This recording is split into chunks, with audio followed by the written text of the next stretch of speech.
with some of our equipment today. It was like, man, we're back to orange, didn't I? I think it's probably, ain't going to work. Not going to work. We're glad to see you this morning. We are broadcasting Sunday school this morning, but we're having a special kind of a very personal in-house service during our 11 o'clock hour, so we won't be streaming then. I put a note on my Facebook page to that effect, informing everybody, but still everybody may not see it, or you may not have seen it yourself. But we're here at part 7 of Smart Living through Proverbs. Let me get this a little bit closer so my voice will carry. The lesson, your quarterly lesson, deals with a different subject, and it's obvious that we're not covering every verse or every chapter of the book of Proverbs, and so I've had to abandon that approach myself, even though having a parallel study. But today we're going to be looking at chapter 10. So if you have, and I'm coming from the NIV today, and I like the way it was formulated. It's in verse form in the NIV, which probably was the way that it was written. It's like prose poetry. And here I grew up thinking that if it was a poem or any kind of poetry, it had to rhyme, have some kind of rhyming scheme, but that's not necessarily the case. In chapter 10, there are lots of allusions to the tongue, to speech. You know, we've all heard that old saw that says, "Sticks and stones can break my bones, but words or names can never hurt me." Words, sometimes they say that the pen is mightier than the sword, and the pen writes words.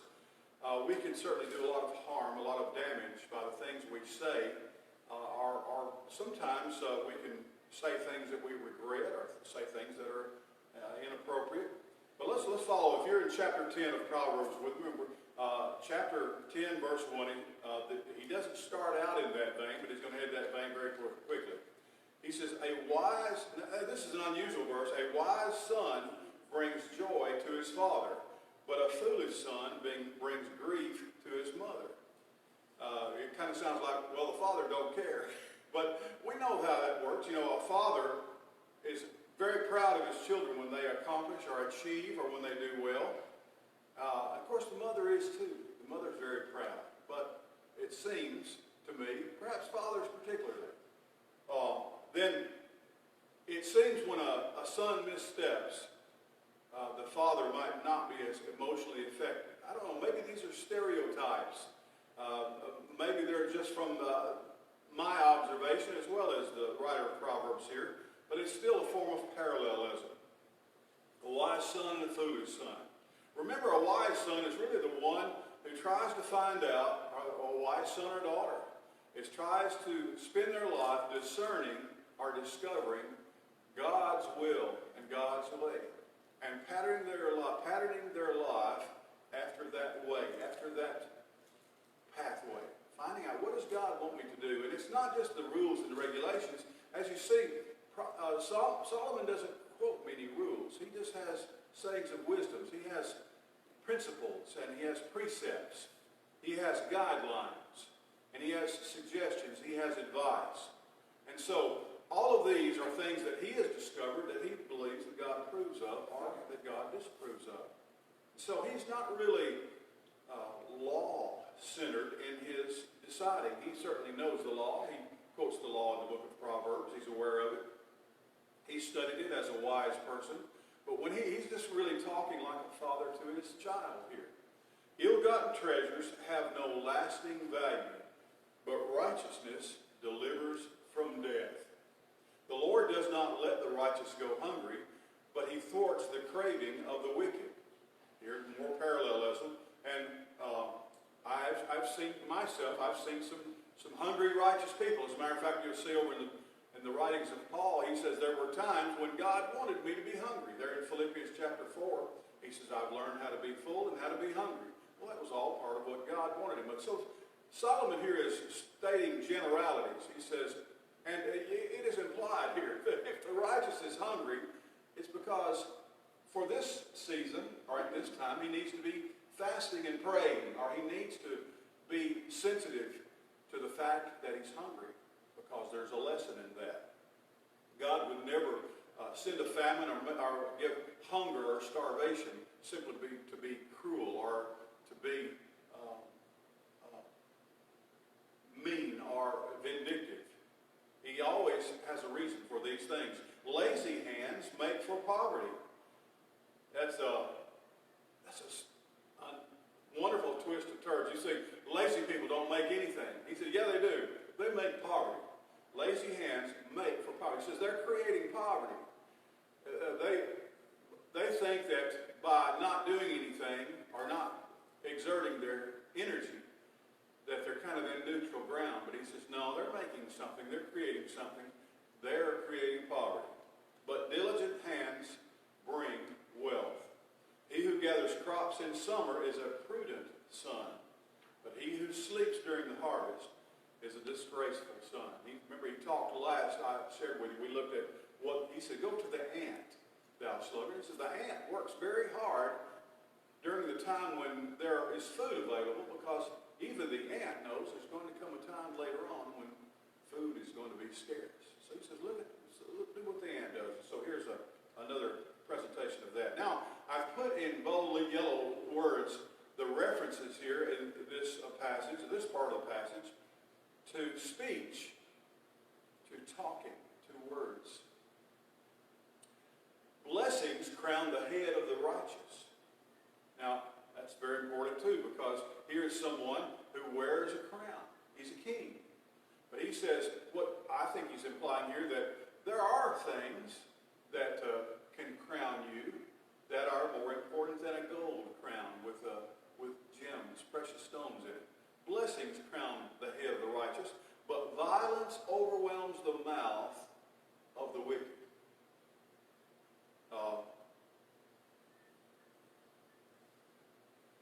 I get it. Sometimes you say something and it causes violence. Yes. And we can see this, that we wouldn't ordinarily think of something that you might say is related to or associated with violence. But harsh speech and loud, untempered words are almost always an accompaniment to violence. It is the last argument of the fool. If a fool can't convince you or persuade you, a fool really doesn't try to persuade you or convince you very long. If he says a few words and you're not amenable to or agree with him or her, then they resort to inflicting pain, violence, destruction. It's very common. We see it all the time. It's not anything new. The name of the righteous is used in blessings. I was at a memorial service yesterday, and the deceased had left a note. She was having it read by her son-in-law, and it said, here are some of my last wishes. You know, I know I've done a lot of funerals. You know, a lot of people's last wishes is about their burial. And that's so wise. The flowers, the minister, those kind of things. Things have to be taken care of by somebody. But these were her last wishes. Number one at the top of her list. I wish that all of my family members and friends would give their life to Christ. She said, this is the way you do that.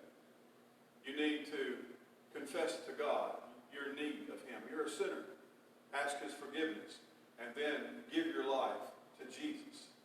And then she said, if you have any questions about this, or if you have any problems or need some help, just ask Brother John or Ed Higley.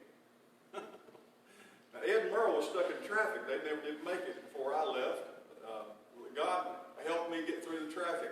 That's almost like a miraculous story there. I'm calling it the Faulkville miracle. And it reminds me of the Dukes of Hazzard. But I'll tell you that story another time. I sent a note to Ed, and I said, if that's what people think about you, then that's all right. I said, I don't care if Merle don't love you anymore. I still love you.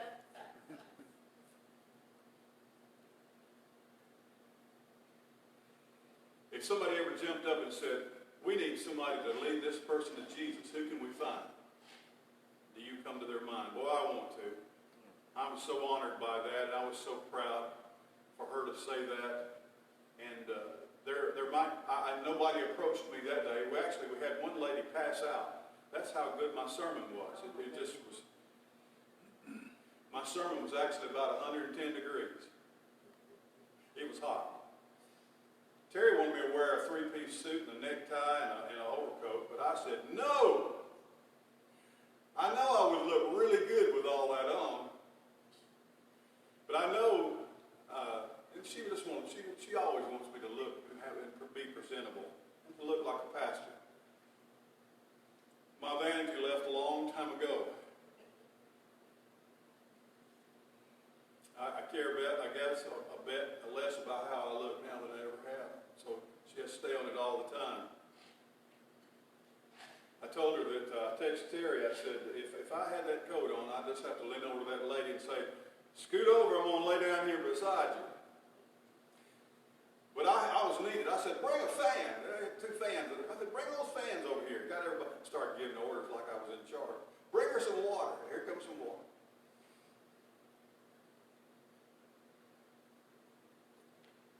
Then I start saying, okay, I'm going to lay down right here. Bring me that other fan. The name of the righteous are used in blessings. You know, we've had a few preachers come here to preach, and I love them all. I love preachers. There's been a few close calls, though. They like to drop names. They like to tell about what famous person they've had their picture with or had a selfie with, or who they saw and who they know. If someone ever says, if you need to know how to get to Jesus, then see Brother John or Ed Higdon. That's all right. I'll take that. I'll take that. The blessings, the name of the righteous. That's where I'd rather have my name dropped. Nobody's ever going to say, you know, I know John Bain. Nobody's ever going to. My daddy would always step into a place. It didn't matter if it was a bank or a car lot or a restaurant. He'd say, I'm John Bain. There's a character on Boston Public that was just exactly like my daddy. A lawyer named Denny Crane. Yeah, Shatner. Yeah, William Shatner played him, and he'd just say, Denny Crane. And then he just thought that would make all the lights come on and make the switch flip. And that's the way my daddy was. My dad would say, I'm John Bain. But you know, I'll tell you what. I would go into a lot of places like the Carter's place or the Bain place, and I'd say, they'd look at my check or my credit card, and they'd say, are you John Bain's son? I'd say, yeah, I am. Yeah, I'm John Bain's son. Well, I wasn't going to deny that boy because I felt like that would give me some cheaper paint. Well, look at this, though. And I forgot to run this up. I made my note in the study. I need to run several translations. The name of the righteous is used in blessings, but the name of the wicked will rot. Boy, that's harsh. The name of the wicked will rot. You can't say anything good about rot. There's nothing. There's no silver lining to rot. The wise in heart accept commands. You know what we say today? You ain't the boss of me. Yeah. Who are you giving orders? Who left you in charge? Who died and made you God? We don't like for people to give us commands. I don't mind that. I guess there are times it might strike me the wrong way. If someone gives an order, though, and I said, you know, that's a good order, that ought to be done. That's something that needs doing. He's on it. I didn't, because I give commands. I give a lot of commands. You know what I expect? I expect people to jump. Well, they don't always do that. The wise in heart accept commands, but a chattering fool comes to ruin. Now, there's the word, chattering. I was reading a book by Lee Child last night that's one of the most uninteresting books. It's not about Jack Reacher at all. It's called Hero. And it's kind of about like the history of opium. And it's only about 82 pages long. So it's like, I don't know what it is. It's not even a novelette. It's not a novel. And so I read about 32 pages of it. It's about as far as I may get. But he talks about the meanings of different words. And he off on several tangents as well.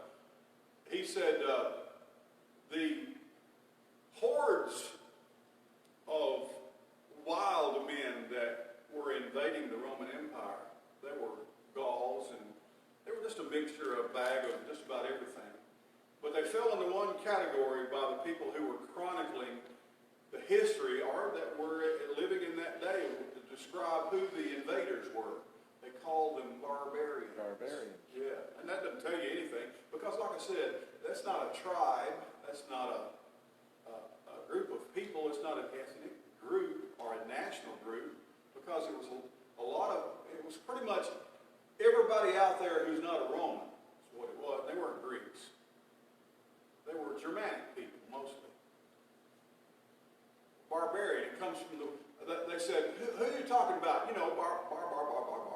Because when they heard them speak, that's what it sounded like. It wasn't that crisp Latin. It wasn't Greek, that pristine literacy of the Greek. It was bar. You know, you've heard German, haven't you? I saw a video last night. There was a cat sitting on the windowsill. And this, you didn't see the person making the video, but his cat was there, and he said, kitty, kitty, kitty, and it had English. And it said, su, su, su, su, that's Chinese. He went through several languages. That cat just looked out the window. And then he said, the cat turned around. What? Where? Yeah, he said, that's a German cat. Schlagen walking, and the cat went, what? Chattering, and that's another one of those onomatopoetic words that chatter, sounds like what it is, like teeth chattering, like nonsense. Bar. It's like those little teeth you used to see where you could wind them up and they just... Exactly. That would, Solomon would have got a kick out of that. Whoever walks in integrity walks securely, but whoever takes crooked paths will be found out. Whoever winks maliciously causes grief, and a chattering fool comes to ruin. That's the very same phrase. It's like, let's join me on the chorus. But a chattering fool comes to ruin. The mouth of the righteous is a fountain of life. It's very picturesque. But the mouth of the wicked conceals violence. Sometimes the wicked is shouting things because it's angry or calling for violence. But sometimes he's done something. That's what I see today. The mouth of the wicked conceals violence. You know, they'll have a riot today, and you know what somebody calls it on the CNN? A protest. A protest. Look at all those protesters. They're protesters. They're exercising their conscience. No, they're a bunch of thugs. They're burning things down. They're tearing things up. They're killing policemen. That's what it means by the mouth conceals violence. It's violence, and they're trying to say that it's not. Boy, how appropriate. Hatred stirs up conflict. Nothing good about hatred. You know what bothers me? There's a company out there, you can see big billboards. And their company is named I Hate Mosquitoes. I don't like mosquitoes. I wish the world was rid of mosquitoes. But listen, surely nobody hates mosquitoes, even if it gave you malaria and you were going to die. You couldn't hate mosquitoes. Come on now. I hate mosquitoes. I don't like mosquitoes. I wish the mosquitoes were gone. You know, that doesn't roll off your tongue as far as a business name. There are other kinds of companies and I can't call any to mind right now. You know what? I hate this or that. I hate sewage, or I hate this.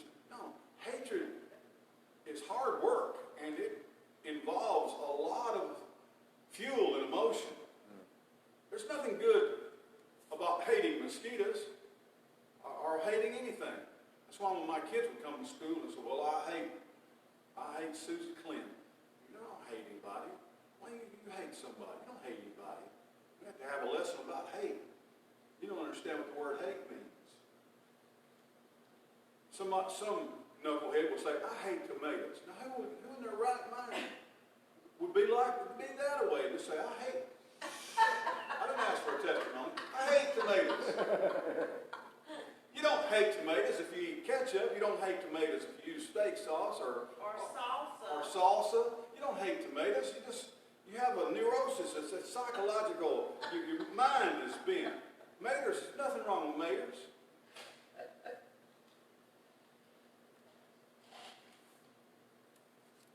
found on the lips of discerning, but a rod is for the back of the one who has no sins.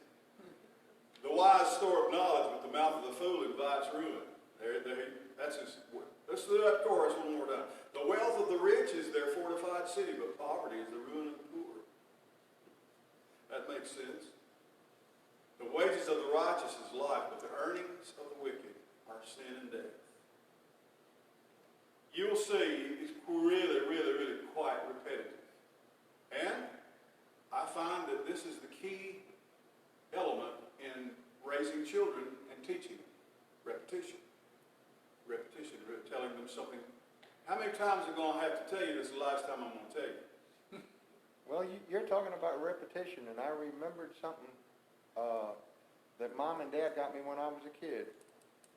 There was a company that put out the multiplication tables, but they set them to music.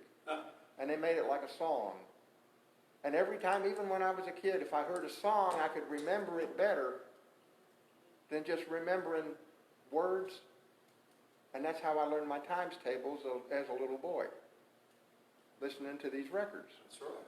You know how I learned the vowels, the alphabetical vowels? From the Three Stooges.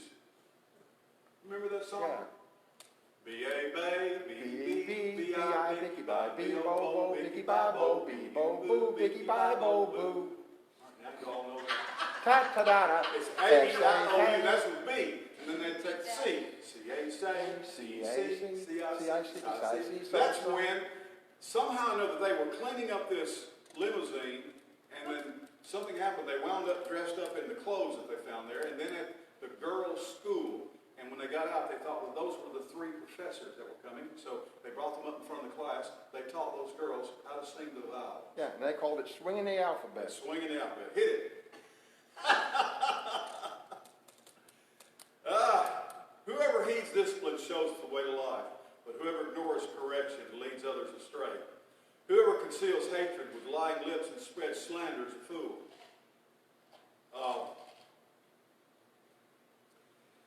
Slander is saying things, detrimental things about people, things that are not true, in order to harm them. You know what it is if you write it? Libel. It's a libel. It's a libel. It's not true, usually intentionally not true. But the one lying lips, the one who slanders, we're kind of running the gamut of words here. But the prudent hold their tongue. That's an image. That's really creating the image of you reaching up, grabbing hold of your tongue. You know, what do we say when we say, we have similar sayings when we decide not to speak. What do we say? Lips are sealed. My lips are My sealed. lips are sealed. I bit my tongue. I bit my tongue. Archie would tell Dingbat to stifle. Yeah. So he says they hold their tongue. And so it's a very, very, not literally, but figuratively. The tongue of the righteous is choice silver, but the heart of the wicked is of little value.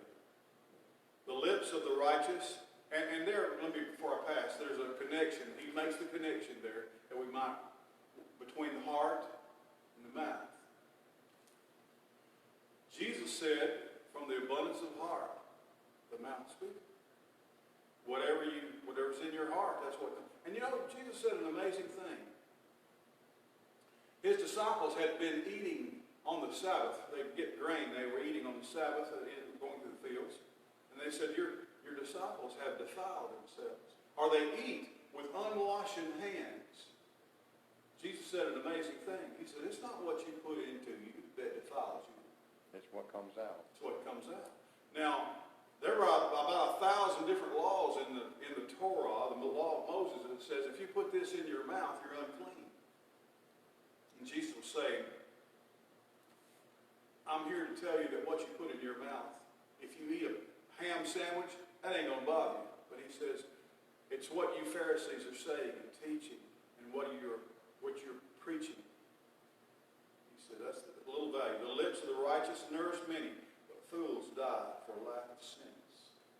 It's like it should be nourishment. The blessing of the Lord brings wealth without painful toil for it.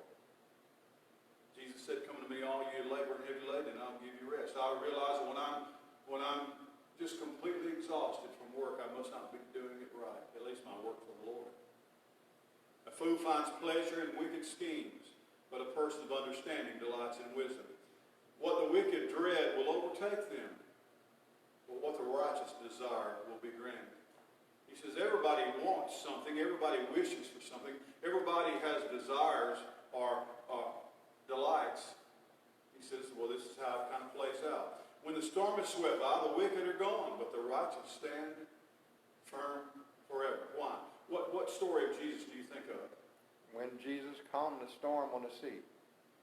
I think of the foolish man that built his house on the sand, and the wise man who built his house on the rock. Of course, Jesus did talk about wisdom in that regard as well. He says the winds come, so the wicked are gone.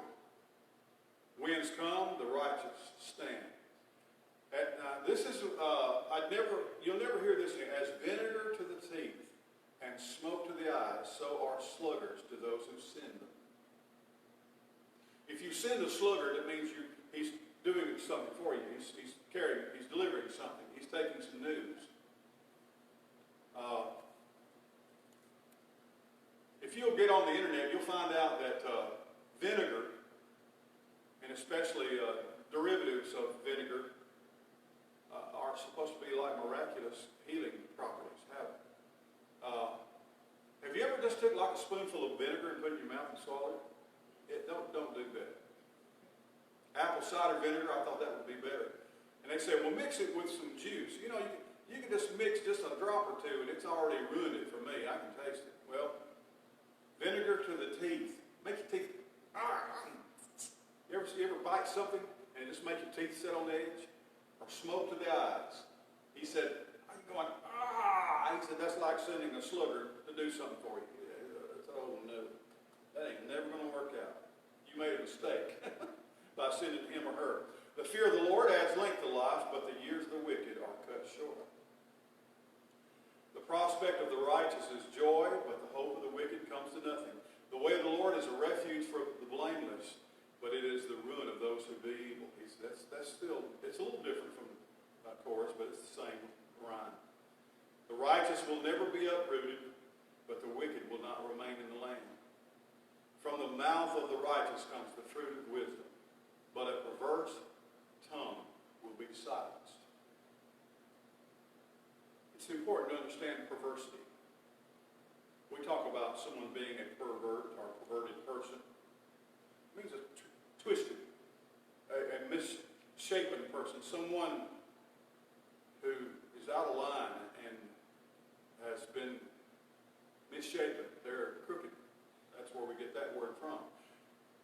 The lips of the righteous know what finds favor, but the mouth of the wicked only what is perverse. Well, chapter 10. As you go through, and in the rest of your life, when you have occasion to study the book of Proverbs, there are a multitude more of other references to the tongue, to the mouth, to speech, to words, to sayings. So, that's one of the things. It's like, teach yourself to put them in bold yellow letters, because when we put wisdom in, then wisdom can come out of our mouth. We can have wise advice. We can give wise counsel. We can make wise decisions by our speech, wise commitments. So it's very important. This is like a key that unlocks a great deal of the book of Proverbs. Bill Engvall is famous. You know what his line is, the big famous line? Here's your sign. Yeah, here's your sign. Here's your sign. He got tired of that one a few years back, and he started another one. Jeff Foxworthy has tried to, Jeff Foxworthy, you might be a redneck. You really might. And, but Jeff has tried this too, but you can't get away from it. So Bill Engvall had one that he said, you should have shut up. You should have shut up. And he says, I was in the checkout counter, and there's a lady in front of me, and she had a little baby in her carriage there. And he says, what a cute little boy. And she says, I'll have you know that this is my little girl. So he tried to redeem himself. He says, well, okay. He said, just think of all the money you're going to save on prom dresses. He said, you know what? I should have shut up. I should have shut up. Well, there's a lot to be said about it. And, that's why when I step off this platform, if you meet me somewhere else, if we were to go somewhere on a trip, I used to do that. I've done that all my ministry. I go with the senior adults out, and they'd say, what's wrong with Brother John? He's not talking. He don't say anything.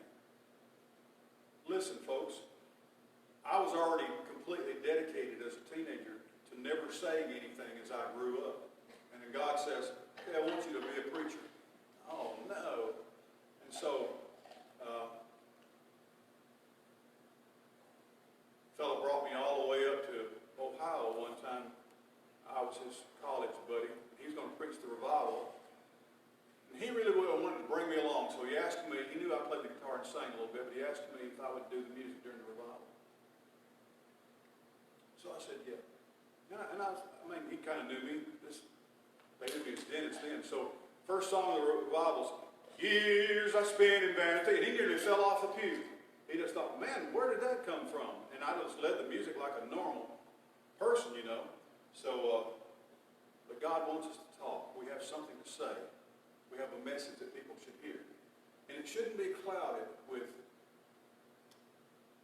contradictions, foolish words. All right, thank you all very much. You reckon Andy's got any magic fingers? I don't know. Andy, we can't get the projector to project.